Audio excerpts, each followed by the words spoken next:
Hello, welcome to programming word YouTube channel. आज हम C programming का series number 2 variable and data type के concept देखने वाले हैं। पिछले वाले वीडियो में हमने सी का बेसिक देखा था। उसमें मैंने आपको बोला था कि सी का जो प्रोग्राम स्टेटमेंट है वो प्रिंट करने के लिए प्रिंटफ फंक्शन हम यूज करते हैं, और सी फंक्शन जो है मेन फंक्शन से स्टार्ट होता है सी का एग्जीक्यूशन के लिए। आज वाले लेक्चर में हम डिस्कस करने वाले वेरिएबल एक्चुअली क्या होता है सी में, डेटा टाइप कौन कौन से होते हैं और फॉर्मेट स्पेसिफायर क्या है। ये कंसेप्ट स्टार्ट करने से पहले मुझे आपको कुछ कंसेप्ट एक्सप्लेन करना है related two variable. Important point है। फर्स्ट, कंप्यूटर में जो भी हम फाइल स्टोर करते हैं वो कंप्यूटर मेमोरी यूज करता है। हर एक फाइल जो भी कंप्यूटर से हम ओपन करते हैं या ऑपरेट करते हैं, उस हर एक फाइल के लिए एक अलग से मेमोरी रहती है। मेमोरी मतलब स्पेस रहता है जो कंप्यूटर यूज करता है स्टोर करने के लिए फाइल्स। अगर मान लीजिए आपके कंप्यूटर में कुछ फाइल्स है, जिस पीसी में आप सी मेरे में और मेरे पेनड्राइव का है, जो भी फाइल आप स्टोर करते हो वो पर्टिकुलर लोकेशन में स्टोर होता है। वैसे हम प्रोग्राम करने वाले हैं। प्रोग्रामिंग में हमको दो नंबर के एडिशन करने हैं फॉर एग्जांपल। वो दो नंबर्स कौन से हैं वो मुझे पर्टिकुलर मेमोरी में स्टोर करना पड़ेगा। उस मेमोरी को कैसे आइडेंटिफाई करते हैं, और जो हम मेमोरी में डेटा स्टोर कर रहे हैं वो कौन से टाइप का है, ये सब हमको कंपाइलर को बताना पड़ता है। इसलिए सी में हम वेरिएबल और डेटा टाइप का कंसेप्ट आज के लेक्चर में पढ़ने वाले हैं। तो चलिए शुरू करते हैं। फर्स्ट कंसेप्ट आता है इसमें वेरिएबल। मैंने मेमोरी का कंसेप्ट बोला था, मेमोरी का कंसेप्ट से फर्स्ट एक्सप्लेन करता हूँ आपको क्या रहता है चीज़ें। एक ब्लॉक ड्रॉ करना है आपको। इसमें मान लीजिए आपको 10 है वैल्यू स्टोर करनी है। दूसरा एक ब्लॉक चाहिए आपको, उसमें और एक वैल्यू 20 फॉर एग्जाम्पल आपको स्टोर करनी है। दो मेमोरी ब्लॉक होंगे। ऐसे बहुत सारे नंबर्स कंप्यूटर में उस प्रोग्राम से रिलेटेड स्टोर होते हैं। तो आपको क्या करना है, इस पर्टिकुलर मेमोरी को आइडेंटिफाई करने के लिए सी में एक कंसेप्ट बनाया गया, उसको हम वेरिएबल बोलते हैं। फर्स्ट थिंग, जो भी नंबर आपको स्टोर करने हैं पर्टिकुलर लोकेशन में स्टोर होना चाहिए। तो उस लोकेशन को आइडेंटिफाई करने के लिए नेम देते हैं। सिंपल एग्जांपल बोलूँ तो, फॉर एग्जांपल आपकी चीज़ें आपने एक अलमारी में स्टोर कर दी। आपके घर में बहुत सारे अलमारी हैं, तो कौन से अलमारी में कौन सी चीज़ स्टोर की है आपको पता होना चाहिए। तभी आप वो चीज़ें वहाँ से उठा सकते हो, ले सकते हो। वैसे कंप्यूटर में बहुत सारा स्पेस है। उस स्पेस में से अगर पर्टिकुलर वैल्यू आपको स्टोर करना है तो उसको कुछ तो नाम देना पड़ेगा। वो नाम मतलब क्या रहता है, वेरिएबल। डेफिनेशन टेक्निकल टर्म से हम समझने वाले। It is a memory location name where the values are stored. Simple term definition की है, वेरिएबल जो है वो मेमोरी लोकेशन का नाम रहता है जिससे हम उस वेरिएबल को वैल्यूज से पॉइंट करते हैं। मैंने अभी बोला 10 और 20 दो वेरिएबल्स है, इसको कुछ तो नाम देना। तो मैं इसको क्या देता हूँ अभी, 10 को ये नाम से आइडेंटिफाई करता हूँ। तो और NO1 नाम का एक वेरिएबल देता हूँ। NO1 मतलब नंबर वन, शॉर्ट में नंबर वन लिख दिया। 20 को आइडेंटिफाई करना है मुझे, तो 20 को मैं NO2 का नाम देता हूँ। यहाँ पे आगे लिखते हैं NO2। मतलब मेरे मेमोरी में दो वेरिएबल्स तो है। NO1 है जो पॉइंट करता है 10 को, और NO2 जो है 20 को पॉइंट करता है। इसको हम लिंक बनाते हैं। NO1 की जो वैल्यू है वो 1 से 10 है, NO2 की वैल्यू जो है तो 20। ये हमने डाल दिया। तो हमने फिक्स कर दिया NO1 की वैल्यू 10, NO2 की वैल्यू 20। और जब मैं NO1 कॉल करता हूँ तो कंपाइलर जो तो ऐसे आइडेंटिफाई करता है कि यहाँ पे 10 जो है वो NO1 की वैल्यू है और NO2 की वैल्यू 20। ये जो मेमोरी ब्लॉक है, जो 10 जिसमें स्टोर हुआ है, उस वाले मेमोरी ब्लॉक को एक यूनिक एड्रेस रहता है, जिसको हम मेमोरी एड्रेस बोलते हैं। उसका नाम है मेमोरी एड्रेस, जहाँ पे एक्चुअली आपका डेटा स्टोर होता है। इस वाले ब्लॉक को एक पर्टिकुलर एड्रेस रहता है। तो एड्रेस मान लीजिए यहाँ पे है 655 कीजिए। ये कंपाइलर ऑटोमेटिकली आइडेंटिफाई करता है, उस वाले वैल्यू ब्लॉक पे हो जाता है। और इसका भी कुछ तो एड्रेस है 655। अभी कंप्यूटर में बेसिक बोलने जाऊँ तो एड्रेस का जो कंसेप्ट है वो बाइट और बिट के हिसाब से। कंप्यूटर को बाइनरी लैंग्वेज समझ में आती है। 0 और 1 डिजिट, वो 0 और 1 डिजिट दो ही रहेंगे तो बाइनरी होगा। 8 बिट का 1 बाइट में कन्वर्ट होता है। ये बहुत सारे मेजरिंग यूनिट है जो कि 5 की साइज से हिसाब से बढ़ते जाते हैं। बाइट के बाद किलो बाइट, उसके बाद मेगा बाइट, ऐसे वो 5 की साइज के हिसाब से बढ़ते जाते हैं। मेमोरी का भी कंसेप्ट सेम है। तो 10 या नंबर स्टोर करने के लिए कंप्यूटर को 2 बाइट्स की मेमोरी लगती है। कितनी बाइट्स की मेमोरी लगेगी? 2 बाइट्स की मेमोरी लगेगी। तो 2 बाइट छोड़ के स्पेस छोड़ दिया 65532 पे मेरा नंबर टू स्टोर होगा। ये अज्यूम किया है, ये नंबर फिक्स नहीं रहते, ये मेमोरी एड्रेस है जो कंप्यूटर खुद आइडेंटिफाई करता है, वहाँ पे जाके डेटा स्टोर करता है। अभी ये तो हो गया वेरिएबल का कंसेप्ट। एक मेमोरी ब्लॉक बनाए जिसमें वैल्यू मैंने पुट कर दी और उसको ना एक नाम दे। उसका नाम का मीनिंग है वो वेरिएबल है एक्चुअली। तो इसको बनाने के लिए जो नाम हम देने वाले हैं उसको बनाने के लिए कुछ तो रूल्स है। ऐसे हम नाम नहीं दे सकते। जो रूल्स है हमको फॉलो करना पड़ेंगे। रूल्स इंपॉर्टेंट है, आप ये ध्यान में रखिए। फर्स्ट जो रूल है वो है variable name must start with an alphabet और एन अंडरस्कोर। इंपॉर्टेंट पॉइंट है, वेरिएबल का नाम जो भी है वो कंपल्सरी अल्फाबेट से स्टार्ट होना चाहिए। A to Z, capital A to Z भी चलेगा और स्मॉल ए टू जेड भी चलेगा। और स्टार्टिंग जो है वो अंडरस्कोर से होना चाहिए। दूसरा कौन सा भी कैरेक्टर, स्पेशल कैरेक्टर अलाउड नहीं है वेरिएबल के नेम के बीच में। स्पेस भी अलाउड नहीं है। तो सिर्फ अंडरस्कोर से स्टार्ट होना चाहिए या अल्फाबेट से स्टार्ट होना चाहिए। आगे बोला है it can not start with A number. मतलब आप वेरिएबल का नाम 1 नंबर 2 नंबर ऐसे नहीं दे सकते, डिजिट पहले नहीं आएगा, सिर्फ अल्फाबेट ही पहले आएगा। और ज़्यादा वेरिएबल का नाम बड़ा नहीं होना चाहिए, क्योंकि हमें वेरिएबल आगे कॉल करना है।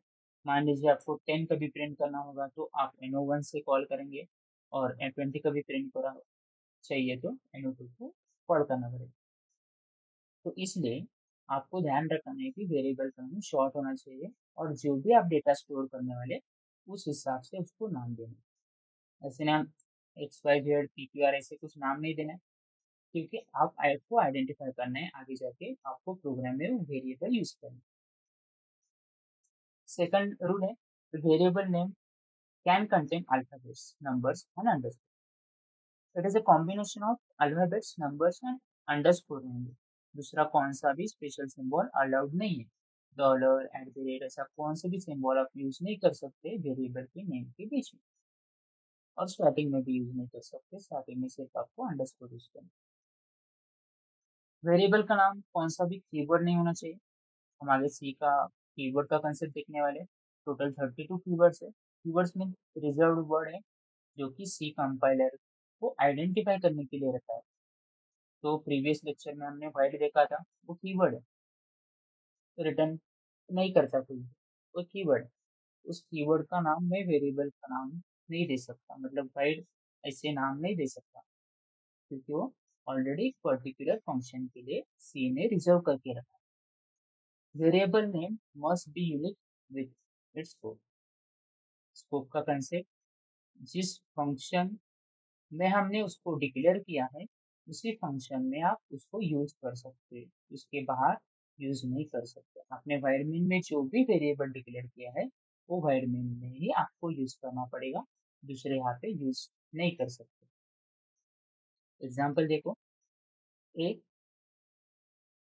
नाम चलेगा, अल्फाबेट से स्टार्ट हो रहे हैं, okay no problem. A B नाम चलेगा, दो अल्फाबेट से चलेगा। N O one, one digit है, चलेगा। डिजिट बाद में आए तो चलेगा, पहले नहीं आना चाहिए। वेरिएबल का नाम डिजिट से स्टार्ट नहीं होना चाहिए, बाद में आप ऐड कर सकते हो। एन ओ टू चलेगा। This are the valid names for the variable.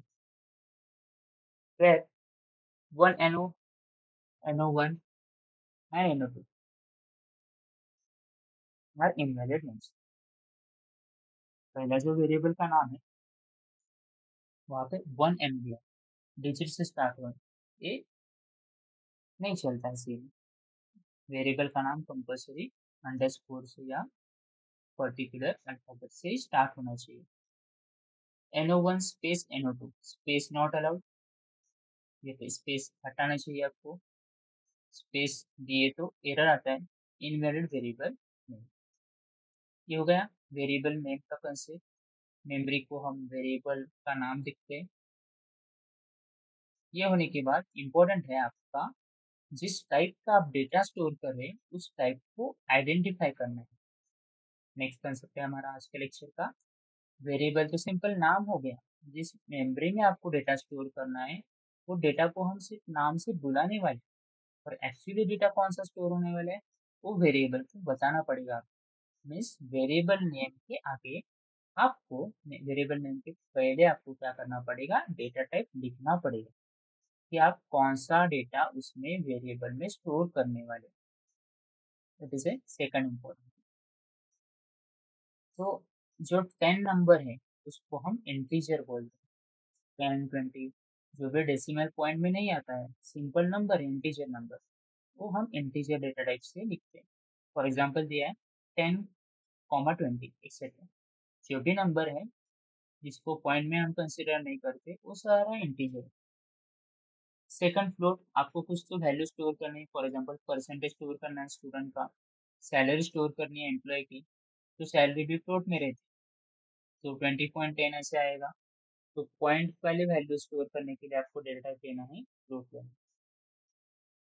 एक सिंगल कैरेक्टर मान लीजिए आपको मेमोरी में डालना है, जेंडर मेल का एम डालना है, फीमेल का एफ, ये डालना है, सिक्स एक कैरेक्टर डालना है, तो वहाँ पे हम क्या डेटा टाइप यूज करेंगे, एग्जाम्पल में दिया है। और कैरेक्टर डेटा टाइप को स्टोर करने के लिए जो भी वैल्यू आपको स्टोर करनी है वो वैल्यू आपको सिंगल कोट में लिखनी है, सिंगल कोट ओपन और क्लोज के अंदर उसको कैरेक्टर को डालना है। उसके बाद अगर मल्टीपल कैरेक्टर का कुछ सेट रहा, जैसे फॉर एग्जांपल अपना नेम, आपका नाम जो है वो मल्टीपल कैरेक्टर है, फॉर एग्जांपल सचिन। सचिन जो नाम है उसमें 5 कैरेक्टर, वो 5 कैरेक्टर स्टोर करने के लिए आपको एक अरे लेना पड़ेगा।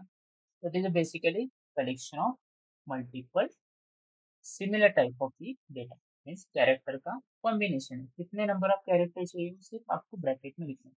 ये इन डिटेल में हम देखने वाले, सिर्फ डेटा टाइप आपको पता होने चाहिए कि कौन कौन से हम यूज करने वाले हैं। जैसे कैरेक्टर स्पेस ए ऑफ 5, मतलब 5 कैरेक्टर एक वेरिएबल में ए में स्टोर करने वाले। ये हो गया डेटा टाइप का concept.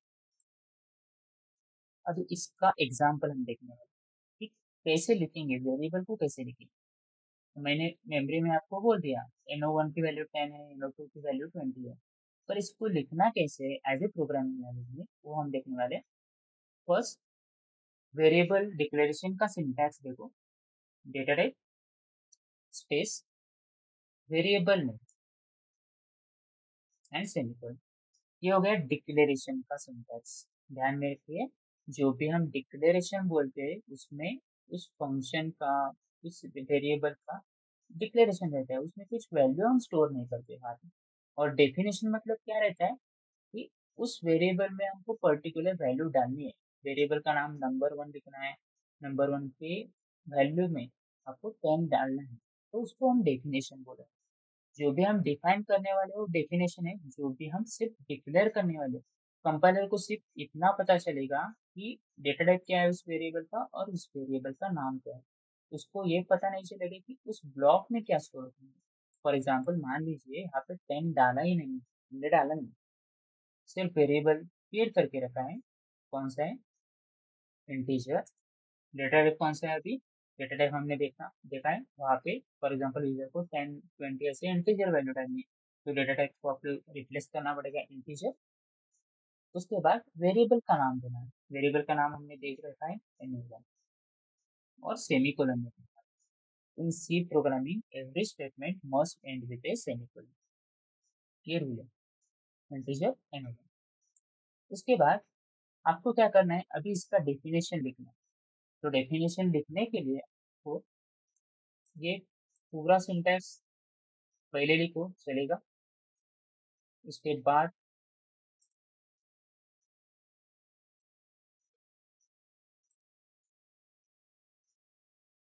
Data type variable name ऐसे लिखा है। इसके नीचे आपको लिखना है simple no1 is equal to 14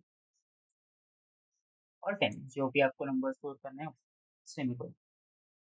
इसको हम बोलेंगे डेफिनेशन और इसको हम बोलेंगे डिक्लेरेशन।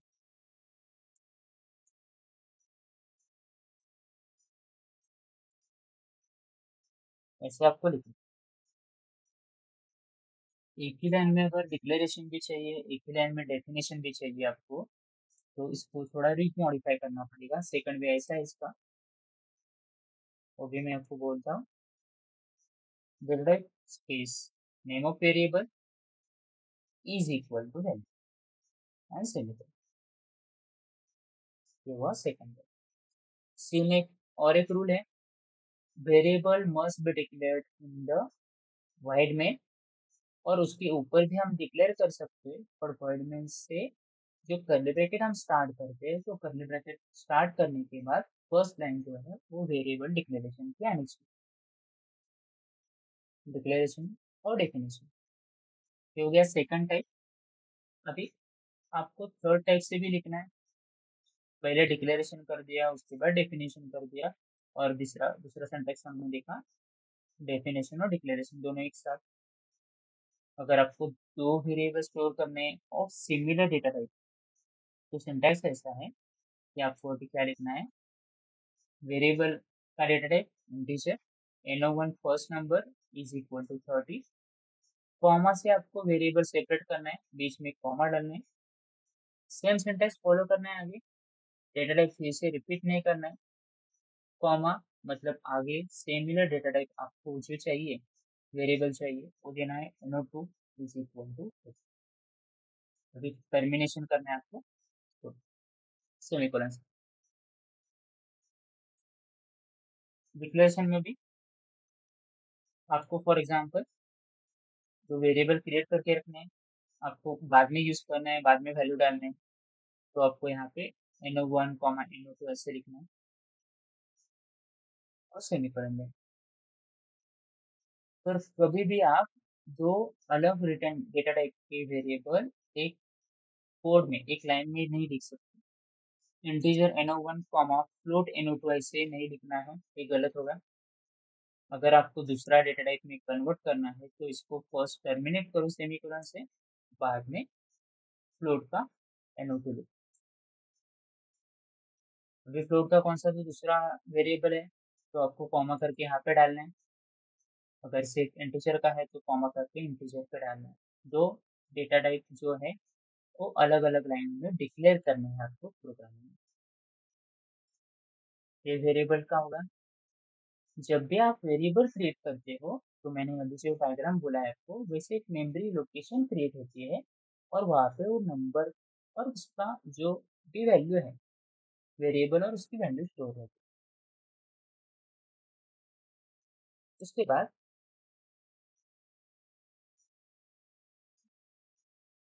ये दो कंसेप्ट के ऊपर हम अभी प्रोग्राम देखने वाले। प्रोग्रामिंग के लिए कौन सा सॉफ्टवेयर यूज करना है, वो मैं आपको वीडियोज में लिंक प्रोवाइड कर दूंगा, और सॉफ्टवेयर यूज करना है। विंडोज 11 के लिए जो सॉफ्टवेयर सपोर्ट है वो टर्बो C++ है। विंडोज 7 के लिए टर्बो C7 बोल के है, और विंडोज 10 के लिए भी टर्बो C++ से सपोर्ट होता है। इसका मैं लिंक डिस्क्रिप्शन में दे दूंगा। डे स्टार्ट करना है आपको।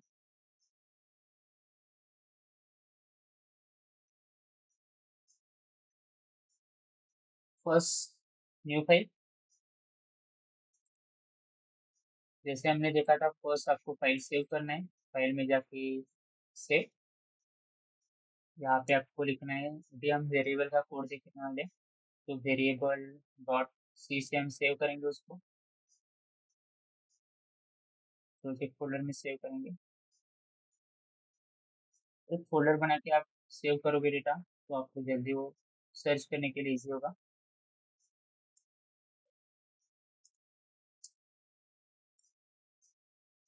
Hash include stdio.h standard input output header file, उसके बाद hash include conio.h console input output header file. ये दो फाइल कंपल्सरी हर एक प्रोग्राम में आपको ऐड करना है।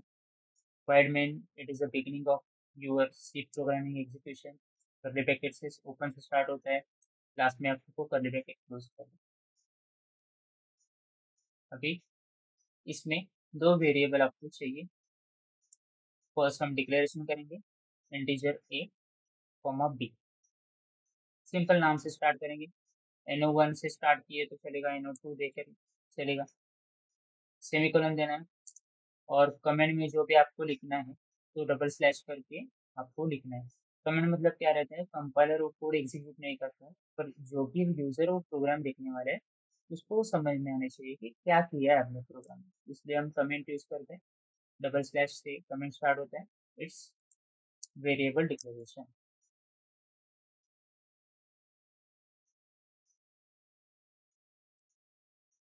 उसके बाद नेक्स्ट, no1 में आपको एक वैल्यू स्टोर करनी है, इज इक्वल टू 10, कॉमा देके no2 इज इक्वल टू 20 लिख सकते हैं, नहीं तो नीचे लिखना चलेगा। अभी ये वेरिएबल का कंसेप्ट हमने देखा है, तो वेरिएबल की जो वैल्यूज है 10 और 20 स्टोर किए हैं हमने, पर इसको प्रिंट कैसे करें,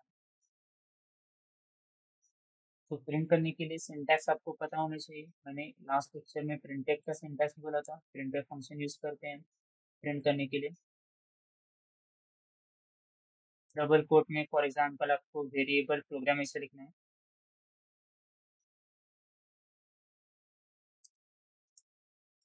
ये variable program as it is print होगा आउटपुट स्क्रीन पे, ये फर्स्ट सिंटैक्स हुआ।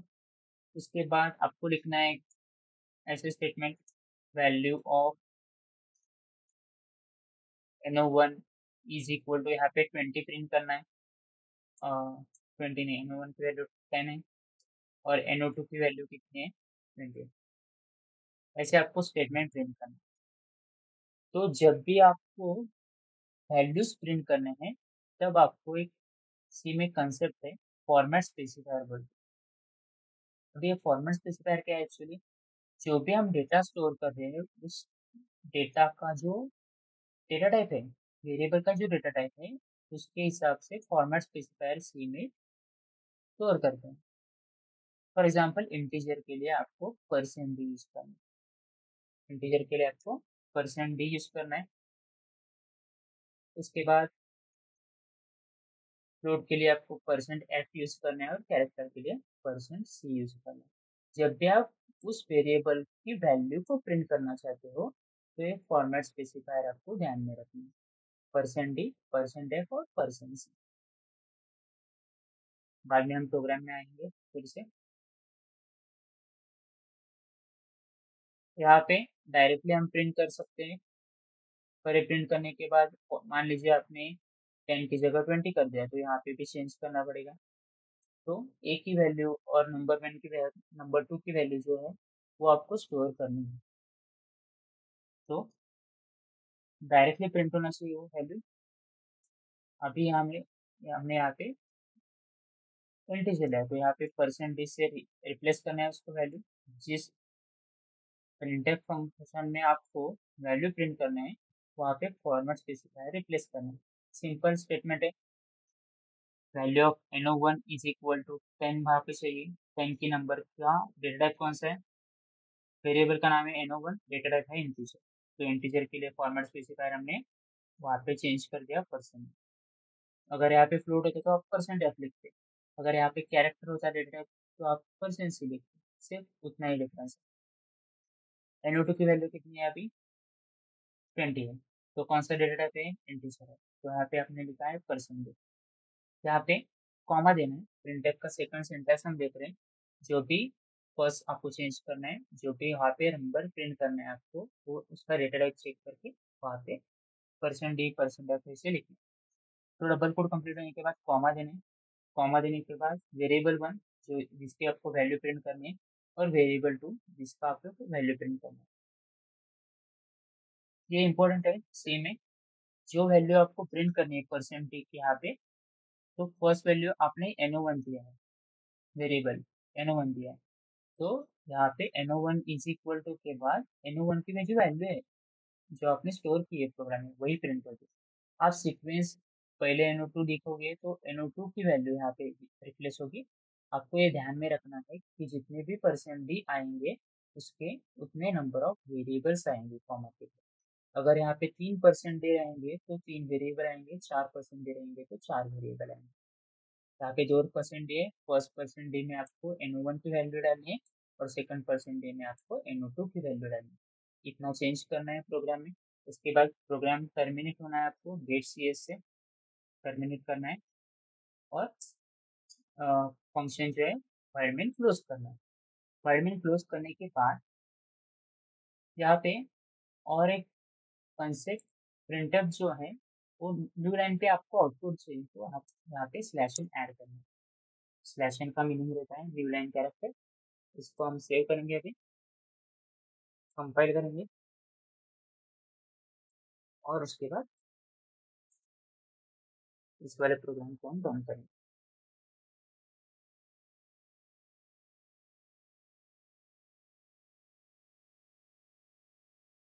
प्रोग्राम रन कर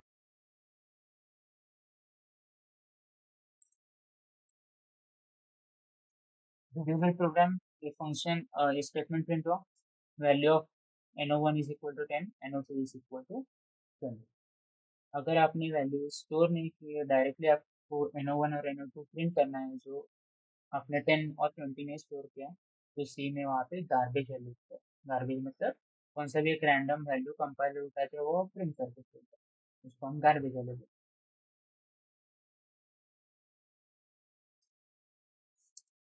ऐसे आपको अगर फ्लोट का वैल्यू स्टोर करना है, तो फ्लोट का भी मैं बोलता हूँ statement, for example float percentage is equal to 99.90, ये आपको वैल्यू प्रिंट करनी है। तो इसके बाद और एक प्रिंटफ स्टेटमेंट ऐड करना है आपको, प्रिंटफ नेक्स्ट न्यू लाइन पे चाहिए आपको, तो /n यूज करना है, और परसेंटेज इज इक्वल टू ऐसे स्टेटमेंट चाहिए।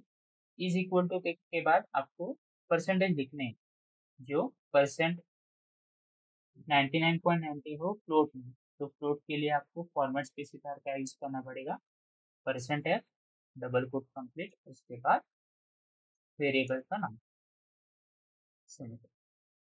इसको फिर से कंपाइल करना है,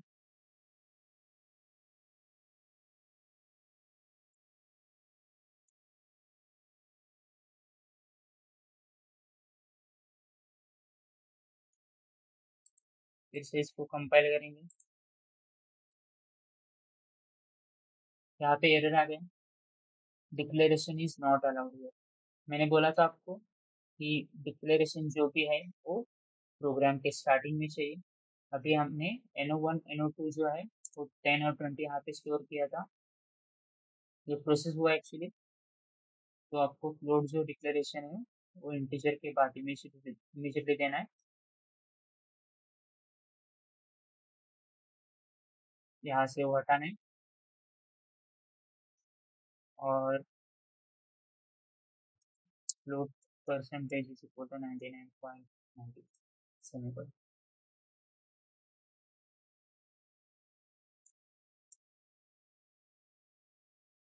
फिर स्पेस को ओपन करेंगे,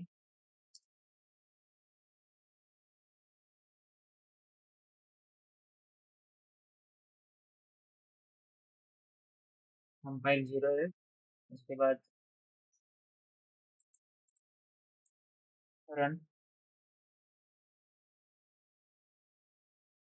value of num NO1 10, NO2 20 and percentage is equal to 99.90।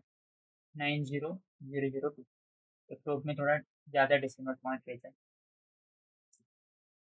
ये हो गया आपका आज का कंसेप्ट। हमने अभी फर्स्ट सीरीज 1 में देखा था कि सिंपल सी प्रोग्राम। सीरीज 2 में हमने वेरिएबल और डेटा टाइप का कंसेप्ट देखा है। ये बहुत इंपॉर्टेंट है आज का लेक्चर। उसके बाद हम देखने वाले हैं कि अगर यूजर से इनपुट लेना है आपको तो यूजर से इनपुट कैसे लेते हैं। हमने अभी 10 और 20 यहाँ पे स्टोर करके रखा था डायरेक्टली। तो यूजर इनपुट देता है, मतलब रन करने के बाद यूजर को हमको पूछना है कि एंटर नंबर। वो नंबर अगर 10 दिया तो यहाँ पे मेमोरी में 10 जाना चाहिए, अगर 20 दिया तो 20 जाना चाहिए, यहाँ पे 30 दिया तो 30 जाना चाहिए। इसको हम सी में प्रिंटफ और स्कैनफ फंक्शन जो है वो यूजर से इनपुट रीड करने के लिए देने वाले। तो अगला सेशन जो है वो इम्पोर्टेंट है, सी का नेक्स्ट लेवल का कंसेप्ट। और एक बार मैं रिपीट करता हूँ, मेरे चैनल में आपको प्रोग्रामिंग से रिलेटेड लॉजिक डेवलपमेंट के जितने भी कंसेप्ट है वो क्लियर होने वाले हैं आपको। थ्योरी पार्ट मैं उतना नहीं बोलूँगा। अभी मैंने नोट में सिर्फ लिखा है वेरिएबल, उसका रूल्स जो भी आपको है। ये स्लाइड इम्पोर्टेंट है आपके लिए, आप ये ध्यान में रखिए, इसका स्क्रीनशॉट लेके रखिए। तो आपको जब भी वेरिएबल क्रिएट करना है तो ये रूल्स रीड करिए और वहाँ पे वेरिएबल स्टार्ट करिए, वेरिएबल डाल के देखिए। डेटा टाइप का भी कंसेप्ट इम्पोर्टेंट है। डेटा टाइप में एग्जांपल मैंने जो दिया है, एग्जांपल के हिसाब से आपको डेटा टाइप चाहिए। और फॉर्मेट भी सिखाया है आपको। प्रिंट टाइप में अभी हमने जो प्रिंट किया है वहाँ पे लगने वाला और स्कैनअप में भी लगने वाला। तो आज के सेशन में इतना ही। नेक्स्ट लेक्चर में हम स्कैनअप का कंसेप्ट देखने वाले। और जो भी कंसेप्ट है आपके, अगर कुछ डाउट हुआ तो मुझे कमेंट सेक्शन में कमेंट कीजिए। मेरे चैनल को सब्सक्राइब और बेल आइकन को दबाना ना भूलिए। Thank you for watching.